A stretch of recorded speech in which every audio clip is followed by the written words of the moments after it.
రూపాంతరం ప్రేక్షకులందరికీ ప్రభు అయిన యేసుక్రీస్తు పరిశుద్ధ నామమున శుభాలు అండ్ స్వాగతం.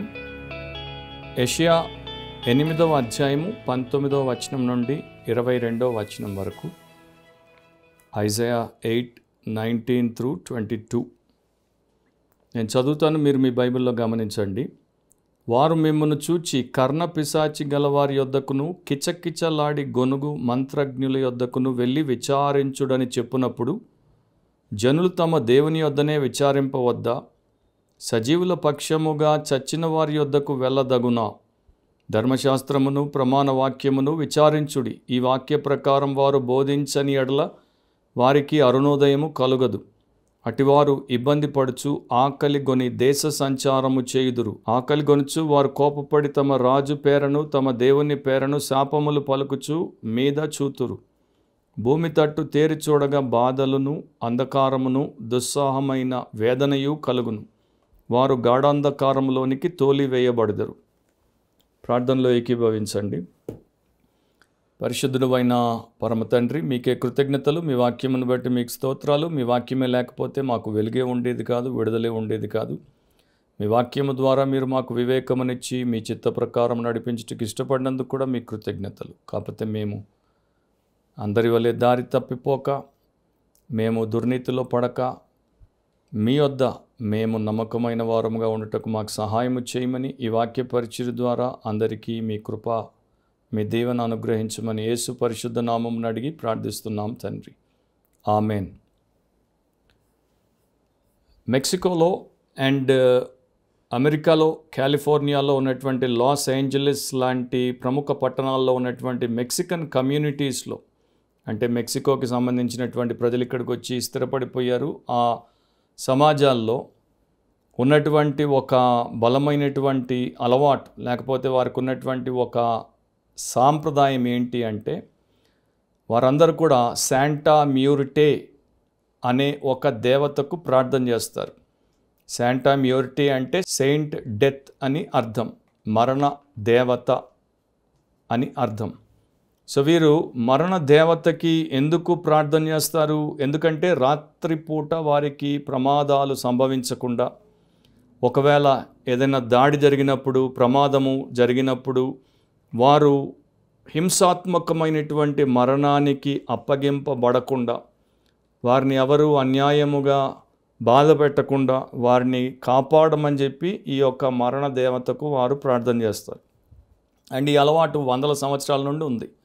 అమెరికా దేశంలోనికి క్రీస్తు యేసు యొక్క సువార్త రాక మునుపున్నటువంటి ఒక మత మూఢ విశ్వాసానికి సంబంధించిన అలవాటు అన్నమాట.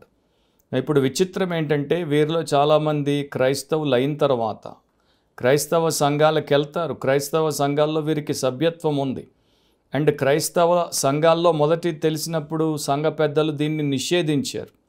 కనుక అప్పటి నుండి ఏం చేశారంటే, క్రైస్తవ సంఘంలో సభ్యత్వం పెట్టుకొని అక్కడ వెళ్ళి ఆరాధన చేస్తారు. ఎవరికి తెలియకుండా మాటున ఇక్కడ మరణ దేవతకి ప్రార్థన చేస్తారు. సో అది చాలా దారుణమైనటువంటి విషయం. మనుషులకి తెలియకపోవచ్చు, కానీ పైనుండి సమస్తమును చూచే దేవుడికి అంతా తెలుసు. అలాంటి పరిస్థితే మనకి ఒకప్పుడు ఉండింది. అండ్ అలాంటి పరిస్థితి ఇప్పుడు మరలా తిరిగి బాగా పెరిగిపోతుంది. మనం యెషయా 8వ అధ్యాయంలో చదివినటువంటి ఆ వచనాల్లో ఇశ్రాయేలు దేవుడి ప్రజలుగా, పరిశుద్ధ జనముగా, దేవుడి యొక్క వాక్యానుసారముగా తమ జీవితాలను నడిపించుకోవాల్సినటువంటి వారిగా ఉండకుండా వారు భ్రష్టత్వంలోనికి వెళ్ళిపోయారు. ఆ భ్రష్టత్వంలో వారు దేవుడిని విడిచి, జీవాధిపతిని విడిచి, మరణకరమైన మరణించినటువంటి వారి దగ్గరికి వెళ్ళి వారి యొక్క విషయములను గురించి విచారించేవారు. అది వారి సమస్యల్లో పరిష్కారం ఎట్లా వస్తుంది, వారి భవిష్యత్తు ఎట్లా ఉంటుంది, వారికి కావలసినటువంటి విషయాలు వారికి ఎట్లా అందుతాయి, ఈ రకముగా వారు అక్కడ రాయబడినటువంటి, నిజంగా చెప్పాలంటే కర్ణ పిశాచి లేక కిచ్చకిచ్చలాడి గొనుగు మంత్రజ్ఞులు అని అంటే అవన్నీ కూడా దయ్యాలే. దయ్యాల దగ్గరికి ఒక్కల్ట్ అంటాం కదా, మంత్ర తంత్రములకు సంబంధించినటువంటి దానితో సంబంధం పెట్టుకున్నారు. నా పాత నిబంధనలో మనకు కనబడుతుంది, ఇప్పుడు క్రొత్త నిబంధన కాలంలో ఉండింది. కానీ ఇప్పుడు ఈ యొక్క అంత్య దినాల్లో ఇది మరలా తిరిగి బాగా పెరిగిపోతుంది. పాశ్చాత్య దేశాల్లో, వెస్ట్లో తిరిగి స్పిరిటిజం అనేది ఎక్కువైపోతుంది. అంటే ఆత్మలను సంప్రదించుట, దురాత్మలతో సంబంధాలు పెట్టుకుని దురాత్మల ద్వారా వారు సహాయం పొందాలనుకునేటువంటి వారు ఎక్కువైపోతున్నారు. విచ్ అనేది అంటే ఒక మంత్రగాడు, వీళ్ళు ఎక్కువైపోతున్నారు. విచ్ క్రాఫ్ట్ ఎక్కువైపోతుంది. సో స్పిరిటిజం పెరుగుతోందంటే దాని అర్థం సేటనిజం పెరుగుతోంది. సాతాను యొక్క కార్యములు పెరిగిపోతున్నాయి. సూపర్ న్యాచురలిజం మీద విస్తృతమైనటువంటి ఆసక్తి, మనుషులకి కుతూహలం, అసాధారణమైనది జరగాలి, అసాధారణమైనటువంటి వ్యక్తులతో సంబంధం ఉండాలి, అసాధారణమైనటువంటి కార్యాలు అనుభవించాలి, అసాధారణమైన శక్తులను కలిగి ఉండాలి అని చాలా విపరీత స్థాయిలో మనకి ప్రపంచంలో కనబడుతున్నారు. అండ్ దీన్ని ఇంకో వైపున సెన్సేషనలైజ్ చేశారు కనుక సెన్సేషనలిజంలో కూడా ఎంతోమంది పడి కొట్టుకుపోతున్నారు. సో ఇశ్రాయేలీయుల పాపం అది. వారు దేవుడి నుండి విచారణ చేసి తెలుసుకోకుండా వారు దయ్యముల యొద్దకు, మంత్రగత్తెల యొద్దకు, కర్ణపిశాచుల యొద్దకు పోతున్నారు. ఇది కొత్త ఏమి కాదు. ఎందుకంటే ఇశ్రాయేల్ యొక్క మొదటి రాజైన సౌలు తన జీవితంలో ఒక దుర్దశలో ఉన్నప్పుడు ఆయన మొదట ఈ కర్ణపిశాచులందరినీ వెళ్ళగొట్టించాడు. కానీ తర్వాత ఆయనే మొదటి సమూయేలు 28వ అధ్యాయం ప్రకారము కర్ణపిశాచము కలిగిన స్త్రీని వెదికి చూడండి, దాని దగ్గరికి పోయి మనము కావలసినటువంటి విషయములను సంప్రదించి తెలుసుకుందాం అంటాడు. అండ్ ద్వితీయోపదేశ కాండం 18వ అధ్యాయం 10వ వచనం నుండి 12వ వచనం వరకు దేవుడు ఖండితముగా ఒక ఆదేశమునిచ్చాడు, ఒక నిషేధమును పెట్టాడు. తన కుమారునైనను తన కుమార్తెనైనను అగ్నిగుండము దాటించు వానినైనను, శకునము చెప్పు సోదె గానినైనను, మేఘ శకునములను గాని సర్ప శకునములను గాని చెప్పు వానినైనను, చిల్లంగి వానినైనను, మాంత్రికుని నైనను, ఇంద్రజాలకుని నైనను, కర్ణపిశాచి నడుగు వానినైనను, దయ్యముల యొద్ద విచారణ చేయు వానినైనను మీ మధ్య ఉండనీయకూడదు. వీటిని చేయు ప్రతివాడును యెహోవాకు హేయుడు. ఆ హేయములైన వాటిని బట్టి నీ దేవుడైన యెహోవా నీ ఎదుట నుండి ఆ జనములను వెళ్ళగొట్టుచున్నాడు. సో వారిని రాళ్లతో కొట్టి చంపమంటాడు. కానీ ఇక్కడ మరలా అలాంటి పరిస్థితి. వారి దగ్గర ఆ యొక్క వాక్యం ఉంది, ఆదేశం ఉంది, నిషేధం ఉంది, అయినా వారు దారి తప్పారు. అండ్ చివరి దినాల్లో కూడా మనము ఇట్లాంటిదే చూస్తున్నాం. మన దగ్గర పరిశుద్ధ గ్రంథం, ఇశ్రాయేలీయుల కన్నా అధికమైన సత్యముతో కూడుకున్నటువంటి పరిశుద్ధ గ్రంథం, పాత నిబంధన, క్రొత్త నిబంధన, పరిపూర్ణమైన దేవుడి సంకల్పం అంతా ఉంది. దీన్ని మనము తీసుకోవట్లేదు, దీనిలోనికి మనము రావట్లేదు, దీన్ని మనము ధ్యానపూర్వకంగా, ప్రార్థనాపూర్వకంగా చదవట్లేదు, దీంట్లో ఉన్న దేవుడి సత్యసారమును తెలుసుకోవట్లేదు. దేవుడు ప్రతి విషయానికి, సూర్యుని కింద ఉన్నటువంటి సమస్తమునకు సంబంధించినటువంటి తన సంకల్పం ఏంటో, సత్యములేంటో దీంట్లో మన కొరకు స్పష్టముగా మనము చదువుకోగలిగి అర్థం చేసుకోగలిగే భాషలో మనకిచ్చాడు. బైబిల్ ప్రపంచంలో అనేక వేల భాషల్లోనికి అనువదించబడినంతగా మరో పుస్తకం సూర్యుని కింద అనువదించబడలేదు. దాని వెనక దేవుడి కార్యం ఎంత గొప్పదో గమనించండి. అయినా కూడా మనలో చాలామంది స్పిరిచువల్ గైడెన్స్ కొరకు, ఆత్మీయ నడిపింపు కొరకు, ఆత్మీయ మార్గదర్శకత్వం కొరకు మనము తప్పుడు వ్యక్తుల దగ్గరికి, తప్పుడు విషయముల దగ్గరికి విచారణ కొరకు వెళ్తున్నాం. ఫాల్స్ స్పిరిచువల్ గైడెన్స్ అనేది ప్రపంచంలో తారస్థాయికి చేరుకుంది. ఎందుకంటే ఫాల్స్ స్పిరిచువల్ గైడ్స్ ఎక్కువైపోతున్నారు. మన ఆత్మను నడిపించుటకు ఆత్మీయ నాయకులుగా అబద్ధికులు ఎక్కువైపోతున్నారు. వీరు మనల్ని ఎటు నడిపిస్తారు అనేది దేవుడే చెప్పాడు, మేము చెప్పాల్సిన అవసరం లేదు. కొంత వాక్యం చదివిన ప్రతి ఒక్కరికి తెలుస్తుంది ఫాల్స్ స్పిరిచువల్ గైడ్స్ నరకానికి పోతున్నారు, అందరినీ వారి వెంట నరకానికి నడుపుతున్నారని. సో ఇప్పుడున్న వారికి బైబిల్ తెరిచి క్రమబద్ధముగా, సిస్టమేటిక్గా ప్రతిదినము చదువుకొని, ప్రార్థన చేసుకొని, దినమంతా ధ్యానపూర్వకంగా దైవ చిత్తాన్ని తెలుసుకొని జీవించుట బొత్తిగా ఇష్టం లేదు. ససేమిరా వారికి అది నప్పట్లేదు. వారికి ఏం కావాలి? ఏదో వారికి ఒక స్వరం వినపడాలి ఎక్కడి నుండో, తర్వాత వారికి ఏదో నిద్రపోతున్నప్పుడు కనపడాలి, లేకపోతే ఎవరో వారి తల మీద చేయబెట్టి నీకిది నీకది అనేసి ఒక సోదె చెప్పాలి. ఈ ప్రకారము ఎక్కువ. అండ్ దాని ప్రకారం వారు లోపలికి వెళ్ళిపోయి, ఇప్పుడైతే మీరు అమెరికాలో చూస్తారు, అమెరికాలో కొత్తగా ఏం చేశారు, సమాధుల మీద పోయి పండుకుంటున్నారు. చచ్చిపోయినటువంటి వారి సమాధుల మీద పోయి ఈ క్రైస్తవులు పండుకుంటున్నారు. ఎందుకంటే లోపలున్న అభిషిక్తమైన వ్యక్తి అభిషేకము నాకు రావాలని. గ్రేవ్ అనాయింటింగ్ అంటారు దీన్ని. అంటే సమాధి ద్వారా అభిషేకం. అరే చచ్చి శవమైనటువంటి, అస్థిపంజరమైనటువంటి ఒక అధమురాలు వారి దగ్గర నుండి అభిషేకం ఏంటి? దేవుడు పరిశుద్ధాత్మను మనకిచ్చాడు. పరిశుద్ధాత్మ అభిషేకం ఏ రకంగా పొందొచ్చు, ఏ రకంగా దాన్ని మనం కలిగి ఉండొచ్చు బైబిల్ చెప్తోంది. ఈ సమాధి దగ్గరికి పోయేవాడు ఎవడు కూడా సత్యము దగ్గరికి వచ్చి ఒక్కరోజు ఉపవాసం ఉండి దేవుడి ఎదుట సాష్టాంగపడి ప్రార్థన పూర్వకంగా మరి నాతో మాట్లాడు, నీ దాసుడు ఆలకించుచున్నాడు అన్న పాపాన పోలేదు. సో వీరు ఈ యొక్క దయ్యముల యొద్ద విచారణ చేస్తున్నారు. అది భయంకరమైనది. ఎందుకంటే మంత్రకత్తెలు, మంత్రగాళ్ళు, కర్ణపిశాచి, సోదే ఇవన్నీ కూడా వెనక దయ్యములుండి నడిపించేటువంటి విషయాలు. మనిషి తెలిసినా తెలియకపోయినా దయ్యాలతో సంబంధం పెట్టుకోవడం అవుతుంది. అక్కడ ఆయన చెప్పినటువంటి భాషను కూడా నేను ఇప్పుడు పూర్తిగా వివరించను, కానీ ఒక మాట మీకు చెప్తాను. ఏమంటున్నాడు? వీళ్ళు కిచ్చకిచ్చలాడి గొనుగు మంత్రజ్ఞుల వద్దకు వెళ్తున్నారు. సో అక్కడ హీబ్రూలో దాని యొక్క అర్థం ఏంటంటే, ఇంగ్లీష్లో దాన్ని చిర్ప్ అండ్ మట్టర్ అంటారు. అంటే ఒక పక్షి అది ఎట్లా కిచకిచ అర్థం కాని భాషలో మాట్లాడుతూ ఉంటుందో, శబ్దాలు చేస్తుందో, అట్లా వీరున్నారు. వారు చెప్పేది చేసేది ఏంటో మీకు బొత్తిగా అర్థం కాకపోయినా కూడా మీరు బోలా మనుషుల్లాగా లేకపోతే భ్రష్టుల్లాగా ఉన్నారు కనుక వారి దగ్గరికి పోయి బోల్తా కొట్టబడుతున్నారు. అండ్ ఇట్లాంటి వారి గురించి దేవుడు ఒక మాట అంటాడు 20వ వచనంలో, ధర్మశాస్త్రమును ప్రమాణ వాక్యమును విచారించుడి. మీకు నేను నా ధర్మశాస్త్రాన్ని ఇచ్చాను, ప్రమాణ వాక్యాన్ని ఇచ్చాను, లా అండ్ టెస్టిమనీని ఇచ్చాను. అది పరిశుద్ధమైనది, అది సత్యమైనది, అది జీవప్రదమైనది. దాని దగ్గర విచారణ చేయండి. కానీ ఆ వాక్య ప్రకారం, ఈ వాక్య ప్రకారం వారు బోధించని ఎడల వారికి అరుణోదయము కలగదు. మీ యొక్క ఫాల్స్ స్పిరిచువల్ గైడ్స్ ఎవరైతే ఉన్నారో, అబద్ధ ఆత్మీయ మార్గదర్శకులు ఎవరైతే ఉన్నారో, వారు దేవుడి ధర్మశాస్త్రము నుండి, దేవుడి ప్రమాణ వాక్యం నుండి, దైవ గ్రంథము నుండి మీకు సలహా ఇవ్వకపోతే, సూచన చేయకపోతే, మార్గదర్శకత్వాన్ని చేయకపోతే వారికి అరుణోదయము కలగదు అంటున్నాడు. అంటే వారికి సూర్యుడు ఉదయించడు, వారి జీవితము ముగిసిపోతుంది. ఇంకో వర్షన్లో ఎట్లా ఉంటుందంటే వారిలో అసలు వెలుగు లేదంటున్నాడు. మీరు మీ యొక్క దారికి వెలుగు కోసం పోతున్నారు, కానీ చీకటి కలిగినటువంటి, చీకటితో నిండినటువంటి వారి దగ్గరికి పోతున్నారు. చీకటి మీకు వెలుగు ఎట్లా ఇస్తుంది? సో వారికి వాక్యము తెలియదు కనుక, వాక్యము తెలియనటువంటి వారి దగ్గరికి, వాక్య బోధను మనకి ఇవ్వనటువంటి వారి దగ్గరికి మనం వెళ్ళొద్దు. అండ్ ఈ రోజున మనకున్నటువంటి అతి పెద్ద ప్రమాదం ఏంటంటే, ప్రపంచం మాట్లాడుతుంటే వింటున్నాం, ప్రభు మాట్లాడుతుంటే వినట్లేదు.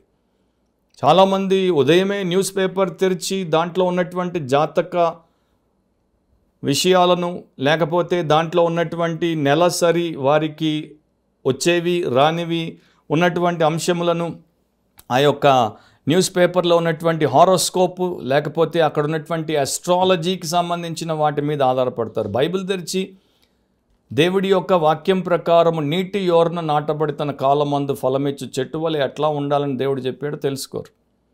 దాంతోపాటు ఇక మనకి చాలామంది ఈ యొక్క క్రైస్తవ లోకంలోనికే వచ్చేసారు. క్రైస్తవ లోకంలో మంచి భక్తులు ఉన్నారు, పరిశుద్ధ భక్తులు ఉన్నారు, ఆత్మపూర్ణులైనటువంటి భక్తులు ఉన్నారు. వీరు కొంతమంది, వీరు తగ్గిపోతున్నారు. కానీ క్రైస్తవ లోకంలో అశేషం, చాలా ఎక్కువ శాతము అబద్ధికులు ఉన్నారు. తోడేళ్ళు గొర్రె చర్మములు కప్పుకొని తిరుగుతున్నాయి గొర్రెల్ని మేసేయడానికి.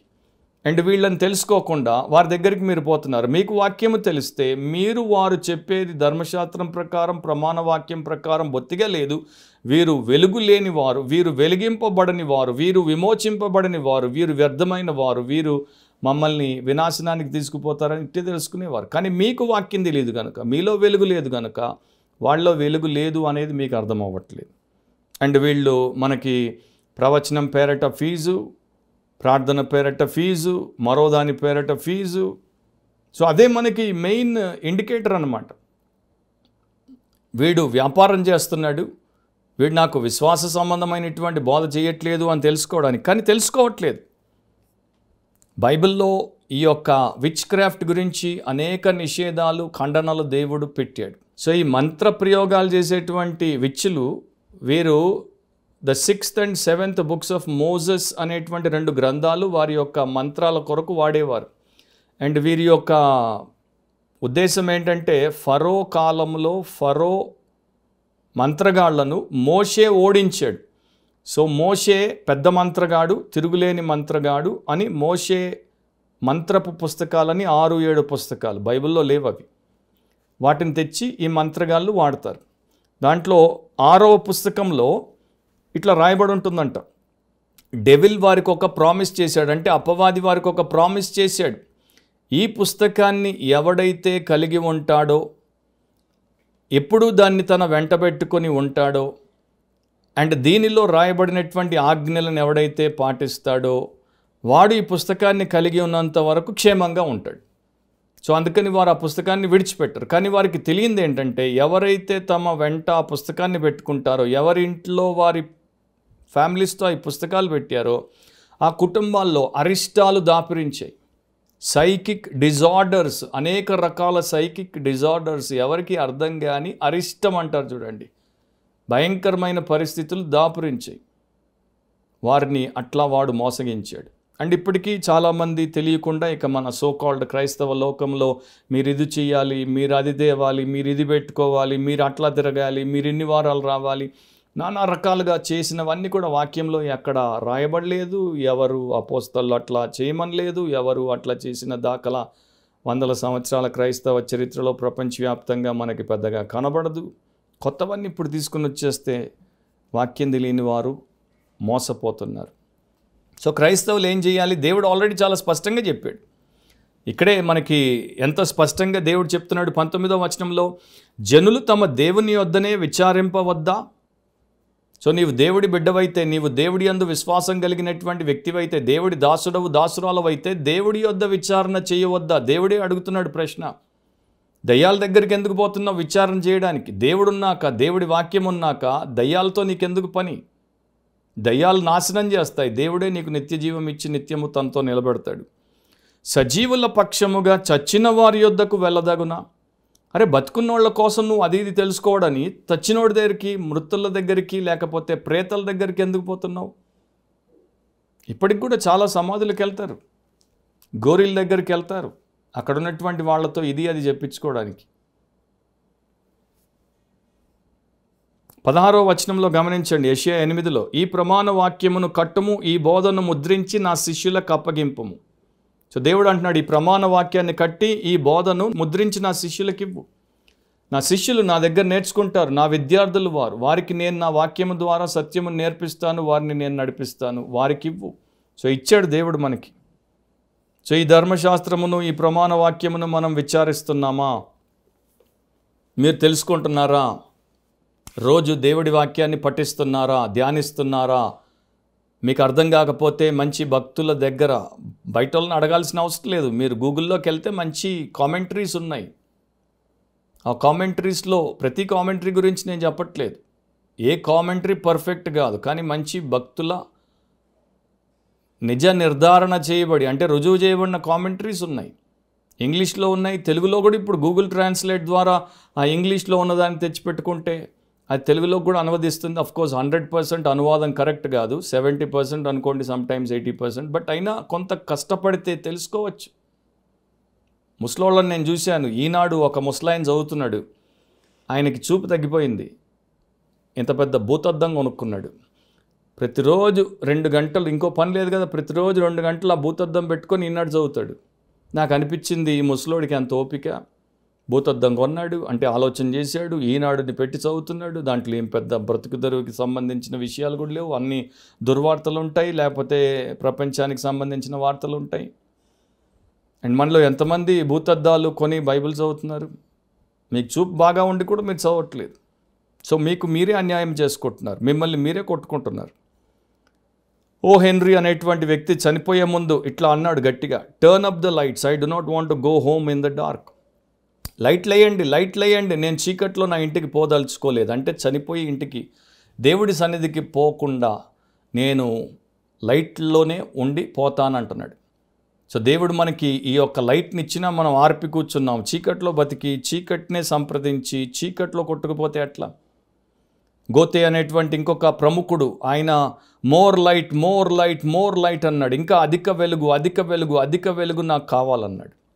ఇక్కడే మనకి యెషయా 8వ అధ్యాయం 17వ వచనంలో, యాకోబు వంశమునకు తన ముఖమును మరుగు చేసి కొను యెహోవాను నమ్ముకొను నేను ఎదురు చూచుచున్నాను, ఆయన కొరకు నేను కనిపెట్టుచున్నాను.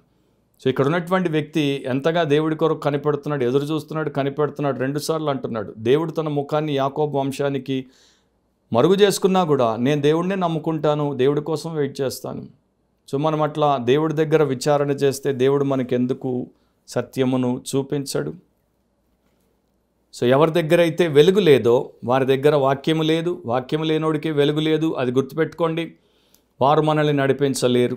ఎందుకంటే వారు వాక్యము లేనివారు కనుక అది మన పాదములకు దీపముగా, మన త్రోవకు వెలుగుగా వారి దగ్గర మనకి లభించదు. అటు వారు ఏమైపోతారు? 21-22లో ఇబ్బంది పడుచు ఆకలిగొని దేశ సంచారము చేయుదురు. ఆకలిగొనుచు వారు కోపపడి తమ రాజు పేరను తమ దేవుని పేరను శాపములు పలుకుచు మీద చూతురు.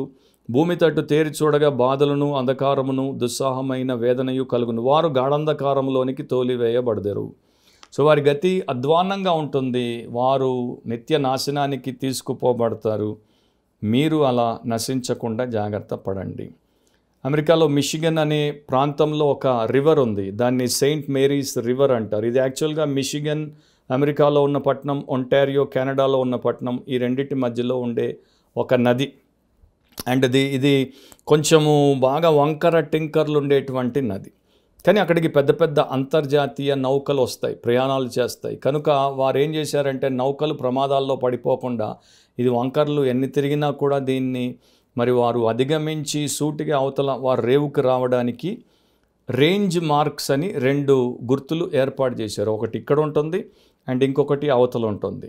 సో ఇది ఎన్ని వంకర్లు తిరిగినా కూడా వారు దాన్ని 2 మార్కులను, గుర్తులను చూసి ఓడ కెప్టెన్ నడిపిస్తే ఓడ ఎక్కడ ప్రమాదానికి గురి కాకుండా చేస్తుంది. సో 19th సెంచరీలో వారు ఈ యొక్క పని చేశారు.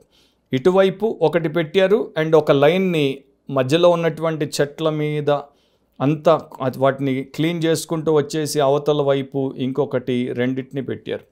సో ఈ నాయకుడు ఏం చేయాలి, సెయిలర్ ఏం చేయాలి, లేకపోతే కెప్టెన్ ఏం చేయాలి, ఈ 2 ఒకే వరుసలో ఉండేటట్టు చూసుకొని ఓడను నడపాలి.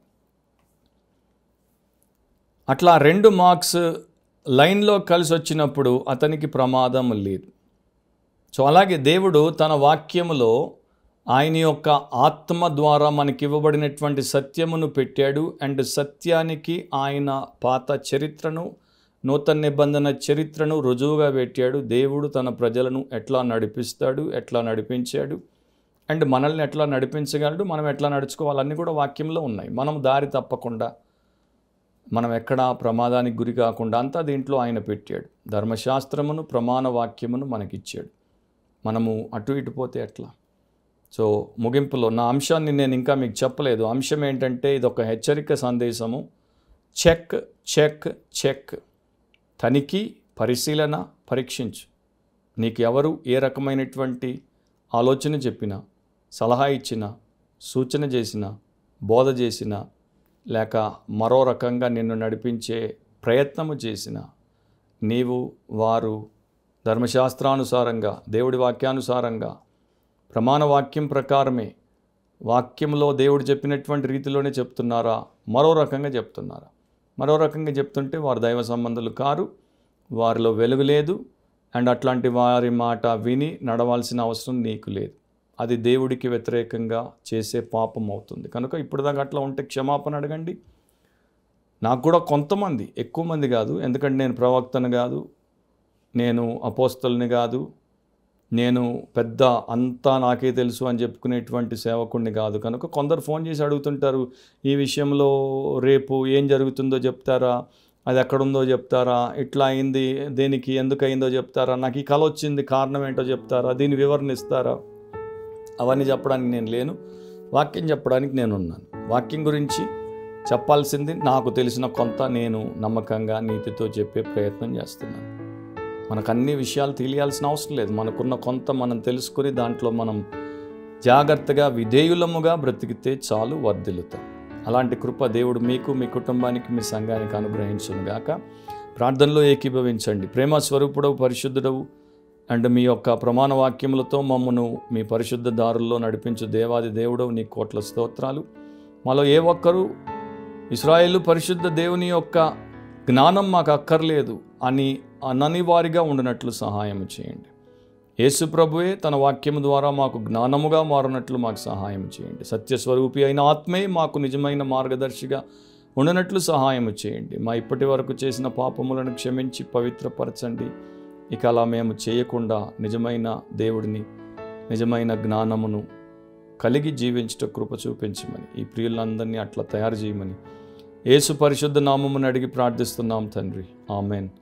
ప్రభువైన యేసుక్రీస్తు యొక్క కృప, తండ్రి అయిన దేవుని యొక్క ప్రేమ, పరిశుద్ధాత్మ అన్యోన్య నిత్య సహవాసం కూడి వచ్చిన సంఘానికి, వాక్యానుసారంగా నడుచు ప్రతి దేవుని శిష్యునికి, శిష్యురాలికి ఇప్పుడు ఎల్లప్పుడూ సదాకాలం తోడై ఉండును గాక.